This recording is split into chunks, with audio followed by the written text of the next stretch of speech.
Influência dos espíritos nos acontecimentos da vida. Exercem essa influência por outra forma que não apenas pelos pensamentos que sugerem, isto é, têm ação direta sobre o cumprimento das coisas? Sim, mas nunca atuam fora das leis da natureza. Tendo como tem ação sobre a matéria, podem os espíritos provocar certos efeitos com o objetivo de que se dê um acontecimento? Por exemplo, um homem tem que morrer. Sobe uma escada, a escada se quebra e ele morre da queda. Foram os espíritos que quebraram a escada para que o destino daquele homem se cumprisse?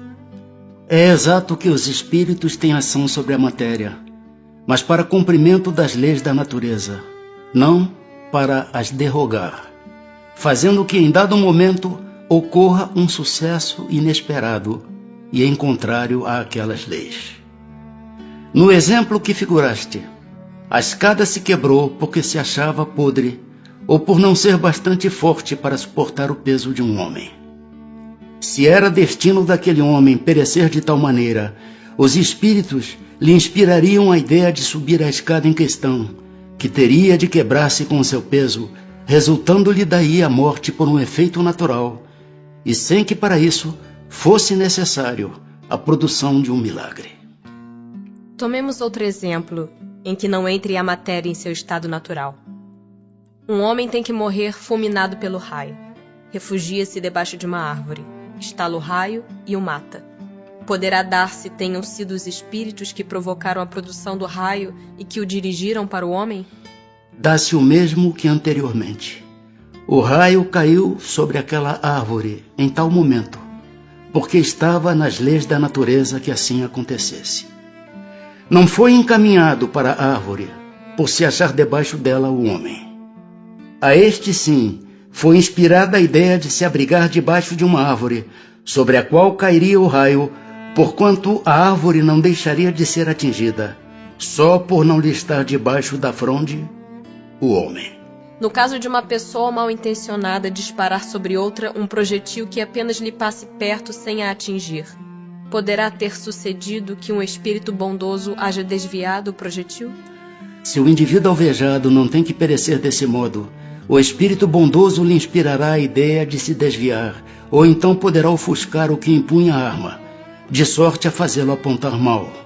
Porquanto, uma vez disparada a arma, o projetil segue a linha que tem de percorrer. Que se deve pensar das balas encantadas de que falam algumas lendas e que fatalmente atingem o alvo? Pura imaginação.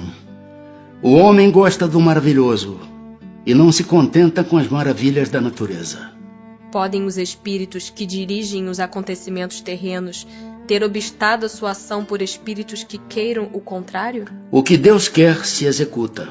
Se houver demora na execução ou lhe surjam obstáculos, é porque Deus assim o quis. Não podem os espíritos levianos e zombeteiros criar pequenos embaraços à realização dos nossos projetos e transtornar as nossas previsões? Serão eles, numa palavra, os causadores do que chamamos pequenas misérias da vida humana? Eles se comprazem em vos causar aborrecimentos que representam para vós provas destinadas a exercitar a vossa paciência. Cansam-se, porém, quando veem que nada conseguem. Entretanto, não seria justo nem acertado imputar-lhes todas as decepções que experimentais e de que sois os principais culpados pela vossa irreflexão. Fica certo de que se a tua louça se quebra, é mais por descuido teu do que por culpa dos espíritos.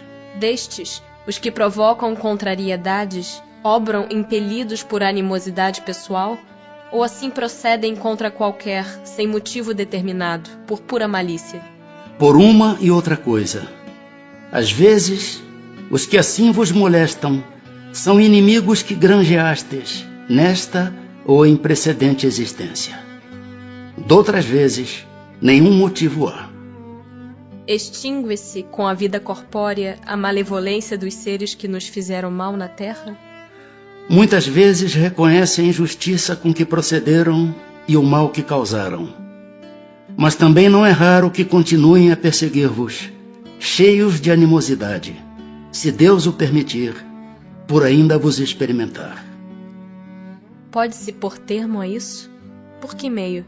Podeis, orando por eles e lhes retribuindo o mal com o bem, acabarão compreendendo a injustiça do proceder deles. Demais, se souberdes colocar-vos acima de suas maquinações, deixar-vos-ão, por verificarem que nada lucram. Têm os espíritos o poder de afastar de certas pessoas os males e de favorecê-las com a prosperidade? De todo não, porquanto há males que estão nos decretos da providência. Amenizam-vos, porém, as dores, dando-vos paciência e resignação.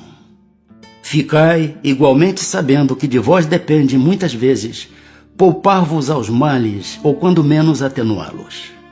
A inteligência, Deus vô-la outorgou, para que dela vos servais. E é principalmente por meio da vossa inteligência que os espíritos vos auxiliam, sugerindo-vos ideias propícias ao vosso bem. Mas não assistem senão os que sabem assistir-se a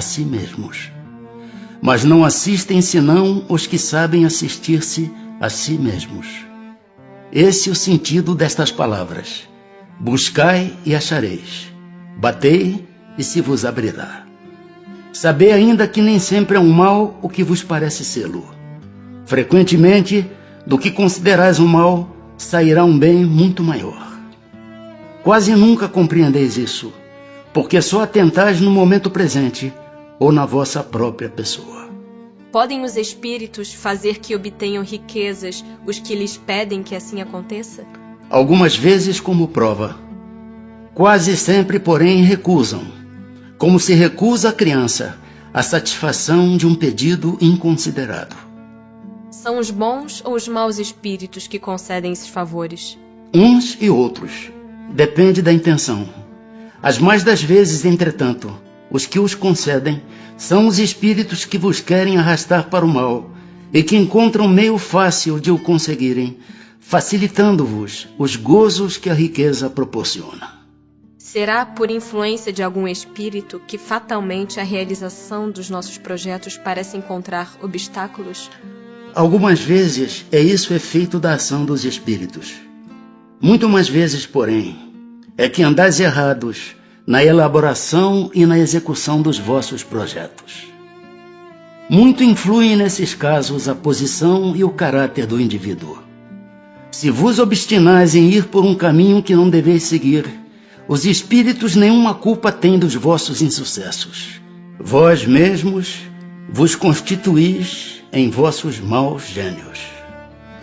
Quando algo de venturoso nos sucede, é ao Espírito nosso protetor que devemos agradecê-lo?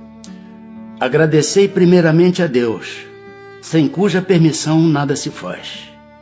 Depois aos bons espíritos, que foram os agentes da sua vontade.